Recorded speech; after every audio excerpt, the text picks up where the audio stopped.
Hello, today I will be talking about Annika Bridgemans' language profile. Language is a fundamental part of somebody's identity. It is shaped by an individual's family, culture, and/or environment. My personal language profile is a reflection of my heritage, the people I grew up around, and where my family has all lived.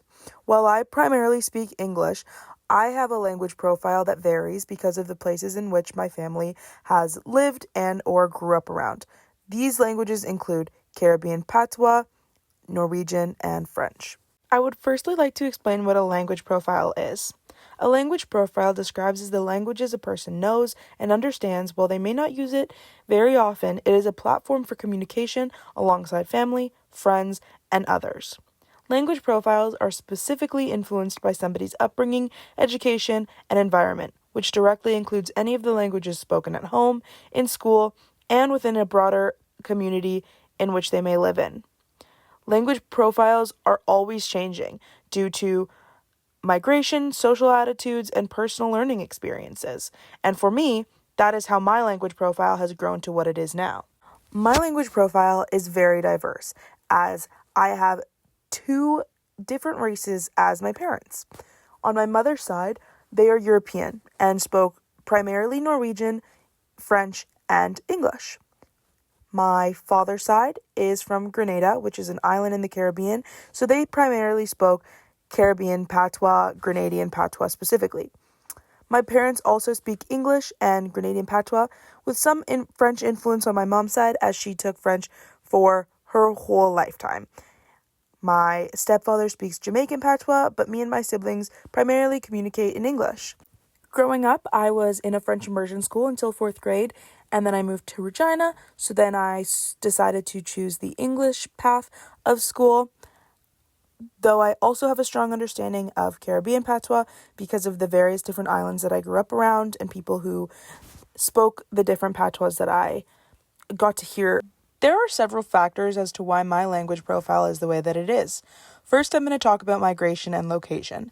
I am first generation Canadian, so my father has moved from a different island to Canada, and so my ability to understand Caribbean Patois is very immense because of my father's ability to speak Grenadian Patois, as he only moved to Canada when he was 25. My mom spoke French most of her life in school, so it wasn't hard for her to put me in a French education school because, as a kid, it just worked out best.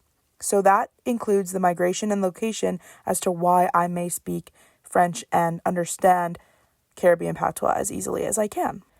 As my step-parent and my father still speak Patois at home, they avoid using it outside of the house because Patois is often labeled as something considered broken English, and it's seen as unprofessional, leading to lots of embarrassment held by the Caribbean Patois speaking individuals. In education and language loss, I take from the article Francophone Education in Saskatchewan, Resisting Anglo-Hegemony by Wilfred Dennis, 2006. The push of English in schools has affected my ability to continue learning French in my school and learn it properly, as it wasn't until recently that Saskatchewan has amended the permit to use other languages in school. This affected the normalcy of having two languages in schools, which has had lasting effects because French in elementary schools now is a very minimal thing and a class taken as something fun to do instead of something educational and learning the proper techniques of speaking this second language of our country. Unfortunately, this has stunted my ability to continue learning French in a proper way. So I have to move on to personal learning to truly understand what French is and have that affect my language profile. In the personal learning section, I also am learning a few new Indigenous languages and Spanish languages, as I deem them as important to learn. As a future teacher and educator, I would like to be able to communicate with all the different types of people that I may encounter in my classroom.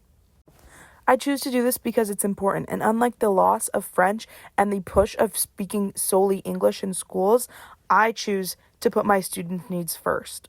I could name multiple effects of language loss, but primarily The effect of language loss that resides to me most is loss of culture, because language has to do so much with culture and identity, and if we start to lose the language and the meaning of these words, we will start to lose the culture and traditions that all of these different individuals have within them.